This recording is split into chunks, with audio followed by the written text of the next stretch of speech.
नमस्ते सम्पूर्णलाई म विष्णु भनिरहेको थियो। कोहीले माओवादी, कोहीले काङ्ग्रेस, कोहीले एमाले यसै बिचमा घुमिरहेकोमा अहिले पछिल्लो समयमा राष्ट्रिय स्वतन्त्र पार्टीले जो 4-5 वर्षको अन्तरालमा एउटा देशै खाने गरेर जुन हिसाबले जनताले विश्वास गरे, एउटा जो स्ट्याटस बनेको छ कि विश्वासै गर्नु छ भने रवि र बालने जस्तै गर भनेर जुन स्ट्याटस बनेको छ, यो विश्वासलाई राष्ट्रिय स्वतन्त्र पार्टीले गुमाउन दिने छैन।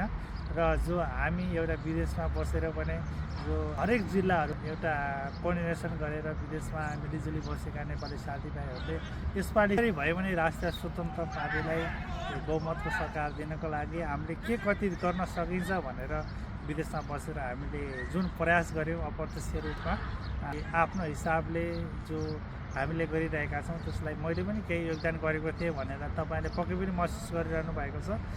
यो विश्वासलाई राष्ट्रिय स्वतन्त्र पार्टी र बालेन शाह, रवि लामिछाने जस्तो व्यक्तिहरू जो राष्ट्रसभाभित्र थुप्रै यस्ता मान्छेहरू जोडिरहनु भएको छ कि उहाँहरूलाई हामीले कति पहिला हामीले चिनेका थिएनौँ र लाई एउटा सोही मार्गमा हिँडाल्नुपर्छ भनेर जो आफ्नो कामलाई छाडेर देश विदेशबाट जुटेर राष्ट्रिय स्वतन्त्र पार्टीलाई बहुमत दिनुभएको छ।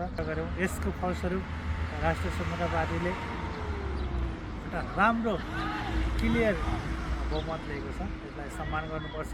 त्यो मतलाई पक्कै पनि राष्ट्रिय स्वतन्त्र पार्टीले राम्रो सदुपयोग गर्नेछ भन्ने हामीले विश्वास गरेका छौँ बाहिरबाट। र अब बागडोर सम्हालेका भाइ प्रधानमन्त्रीहरूलाई यसपालि देख्ने छैनौँ।